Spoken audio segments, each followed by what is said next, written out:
Right vision ചാനലിൻ്റെ എല്ലാ പ്രേക്ഷകർക്കും സ്വാഗതം. നമ്മളിപ്പോൾ ഉള്ളത് ചേലക്കര ഗ്രാമപഞ്ചായത്ത് മുഖാരിക്കുന്ന SMT സ്കൂൾ ഗ്രൗണ്ടിലാണ്.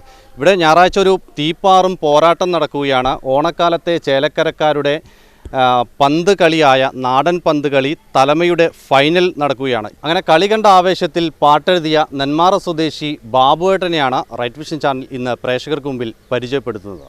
ചേലത്തൊരു നാടാണ് ചേലക്കരയാണ്, ചേലക്കരക്കാരുടെ ചേലുള്ളൊരു കളിയാണ്, തലമാ പന്ത് കളി കാണേണ്ടൊരു കളിയാണ്, കളി കാണാൻ കാളികളുണ്ട്, കിളി പോണൊരു കളിയാണ്. ഇപ്പോൾ നമ്മൾ പറഞ്ഞ നെന്മാറ സ്വദേശി ബാബുവേട്ടൻ ഇതാ ചേലക്കരയിൽ എത്തിയിട്ടുണ്ട്. ചേലക്കരയിൽ സാമീസ് ഹോട്ടൽ, ഇപ്പോൾ വേദമിത്ര അല്ലേ, ഹോട്ടലിലെ ജീവനക്കാരൻ കൂടിയാണ്. അങ്ങനെ അവിടെ കിട്ടുന്ന ഒഴിവു സമയം ഗ്രൗണ്ടിലെത്തി കളി കണ്ട് ആ കളിയുടെ ആവേശം നെഞ്ചിലേറ്റി അത് മനസ്സിൽ കൊണ്ട് കുറിച്ച വാക്കുകളൊക്കെ കൂടി ഒരു പാട്ടാക്കിയിരിക്കുകയാണ് അല്ലേ. അപ്പോൾ ബാബുവിൻ്റെ വിശേഷം നോക്കാം. വീറുണ്ട് വാശിയുണ്ട് കയ്യിലൊത്തിരി കാശും വേണ്ട, കളി കാണാൻ അങ്ങോട്ട് ചെന്നാൽ മതി. അന്തിമഹാകാളൻകാവും കാളയാറോട് പള്ളിയും ചേലുള്ളൊരു നാട്ടിലാണ് ചേലക്കരയിൽ.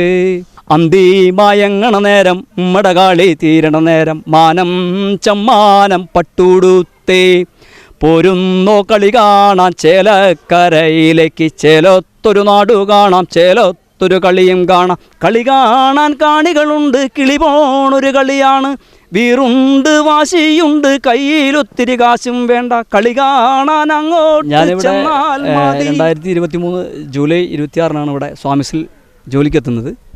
അങ്ങനെ വന്ന് എല്ലാ ഞായറാഴ്ചകളിലും കട അവധിയാണ്, ഉച്ചയ്ക്ക് ശേഷം അവധിയാണ് സ്വാമീസ് ഹോട്ടലിൽ. അങ്ങനെ ഭക്ഷണം കഴിക്കാൻ നിറവറ ഹോട്ടലിലാണ് വരിക. അപ്പോൾ അവിടുത്തെ ഓണറായിട്ടുള്ള രമേശേട്ടൻ മുഖേനയാണ് ഇവിടെ കളി നടക്കുന്ന വിഷയം അറിയുന്നത്. ആ കളിയുമായി ബന്ധപ്പെട്ട് കളി കാണാനായി ഇവിടെ വന്നു. 2 തവണ വന്നു. രണ്ടാമത്തെ തവണ കളി കണ്ടുപോയി. അന്ന് രാത്രി തന്നെ ഞാൻ എഴുതി ചിട്ടപ്പെടുത്തിയ ഒരു പാട്ടാണ്. അങ്ങനെയാണ് പാട്ട് എഴുതുന്നത്. പോരുന്നോ കളി കാണാൻ ചേലക്കരയിലേക്ക്, ചേലത്തൊരു നാടു കാണാം, ചേലത്തൊരു കളിയുടെ പാട്ട് എഴുതാനുള്ള ഒരു കാരണം എന്താ? തലമക്കളി ഞാൻ എൻ്റെ 47 വയസ്സായി. ഇത്രയും പ്രായത്തിനിടയ്ക്ക് ഇങ്ങനെ ഒരു കളി കണ്ടിട്ടില്ല. പത്രത്തിലോ അല്ലെങ്കിൽ ന്യൂസിലോ പോലും ഞാൻ കണ്ടിട്ടില്ല. കേരളത്തിൽ ഇവിടെ ആദ്യമായിട്ടാണ് ഞാൻ ഇത് കാണുന്നത്. ഞാൻ പല ജില്ലകളിലും ഹോട്ടൽ ജോലി ചെയ്തിട്ടുണ്ട്. ഇവിടെയാണ് ഞാൻ ചേലക്കര വന്നപ്പോഴാണ് കളി കണ്ടത്. പിന്നെ അതുപോലെ തന്നെ ഇവിടെ അതിപുരാതനമായ മ്യൂസിയം പോലുള്ള സംഭവങ്ങളൊക്കെ ഉണ്ടെന്ന് പറയാൻ കേട്ടു. അതുപോലെ അന്തിമഹാകാളങ്കാവ്, അതെല്ലാം നമ്മുടെ മനസ്സിലിങ്ങനെ കുറിച്ചിട്ട് അതിനെക്കുറിച്ച് പാട്ട് എഴുതിയതാണ്. അന്തിമയങ്ങണ നേരം ഉമ്മടകാളി തീരണ നേരം മാനം ചമ്മാനം പട്ടുടുത്തേ പോരുന്നോ കളി കാണാൻ ചേലക്കരയിലേക്ക്, ചേലത്തൊരു നാടു കാണാം, ചേലത്തൊരു കളിയും കാണാം.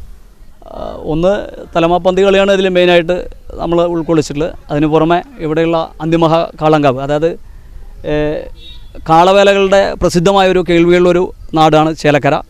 ചേലക്കര എന്ന് പറയുമ്പോൾ തന്നെ എല്ലാവർക്കും ഒരു പ്രത്യേക ആവേശവും ആണെന്നാണ് ഞാനിവിടെ വന്നപ്പോൾ അറിയാൻ കഴിഞ്ഞത്. കാരണം അത് ഇവിടുത്തെ ജനങ്ങളുടെ ആ ഒത്തൊരുമ കണ്ടപ്പോൾ എനിക്ക് മനസ്സിലായി. കളി കാണാനുള്ള ആളുകളും ചേലക്കരയുടെ അന്തിമഹാകാളങ്കാവിലെ ആ പൂരത്തോടനുബന്ധിച്ച് ഉള്ള കാളവേല അതും കണ്ടപ്പോൾ എനിക്ക് കാര്യങ്ങളിലൂടെ ഏകദേശമല്ല ഇവിടുത്തെ ഒത്തൊരുമ വളരെയധികം എൻ്റെ നെഞ്ചിലേക്ക് കയറ്റി. അതിനോടൊപ്പം എൻ്റെ മനസ്സിലുണ്ടായിരുന്നു ഇതിനെക്കുറിച്ചൊരു പാട്ട് എഴുതണമെന്ന്. അങ്ങനെയാണ് ഞാൻ റൂമിൽ ചെന്ന് ഈ പാട്ട് എഴുതുന്നത്. ഈ പാട്ടിന് പുറമെ മുൻകാലത്തൊക്കെ പാട്ട് എഴുതിയിട്ടുണ്ടോ? കലാപരമായിട്ട് എങ്ങനെയാണ്? നിലവിലെനിക്ക് നാടൻപാട്ട് ടീമുണ്ട്. പ്രോഗ്രാമിനൊക്കെ പോകാറുള്ളതാണ്. 2008 ടീം രൂപീകരിക്കുന്നത്. അങ്ങനെ കേരളത്തിന് വേണ്ടിയിട്ട് നമ്മൾ ഫോക്ക്ലോർ പരിപാടിക്ക് ബാംഗ്ലൂർ ഒരു 7 ദിവസം പ്രോഗ്രാം ചെയ്തിരുന്നു. അതൊന്നും പത്രത്തിലോ അങ്ങനെ ന്യൂസ് ചാനലുകളൊന്നും വന്നിട്ടില്ല. ഇപ്പോഴും ടീമുണ്ട്, അത്യാവശ്യം പ്രോഗ്രാം ചെയ്യാറുണ്ട്.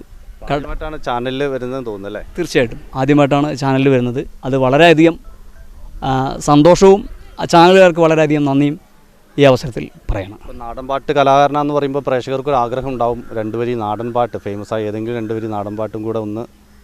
ആടുപാമ്പേ ആടാടുപാമ്പേ ആടാടുപാമ്പേ, ആടുപാമ്പേ ആടാടുപാമ്പേ കാവിലിളമ്പാമ്പേ, ആടുപാമ്പേ ആടാടുപാമ്പേ ആടാടുപാമ്പേ, ആടുപാമ്പേ ആടാടുപാമ്പേ കാവിലിളമ്പാമ്പേ, ചേലത്തൊരു പത്തി വിരിച്ചോ ആടാടുപാമ്പേ.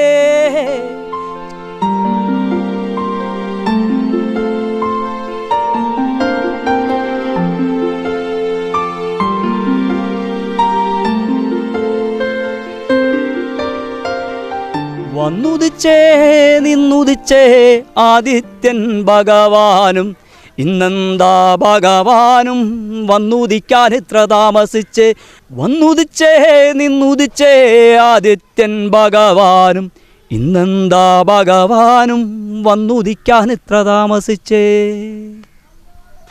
അപ്പോൾ ചേലക്കരയുടെ നാടൻ പന്ത് കളിയെക്കുറിച്ച് നാടൻ പാട്ട് എഴുതിയ ബാബുവേട്ടനെ റൈറ്റ് വിഷൻ പ്രേക്ഷകർക്ക് മുന്നിൽ പരിചയപ്പെടുത്തിക്കൊണ്ട് ക്യാമറ പേഴ്സൺ ഹാരിസിനൊപ്പം PV സമീർ. ഫർണിച്ചർ വിലയാണോ പ്രശ്നം? പകുതി വിലയ്ക്ക് ഫർണിച്ചറുകൾ സ്വന്തമാക്കാൻ ഒരു അവസരം, അതും EMI സൗകര്യത്തോടു കൂടി. ദുബായ് ഫർണിച്ചർ, ബസ് സ്റ്റാൻഡിന് സമീപം, ഓട്ടുപാറ, വടക്കാഞ്ചേരി.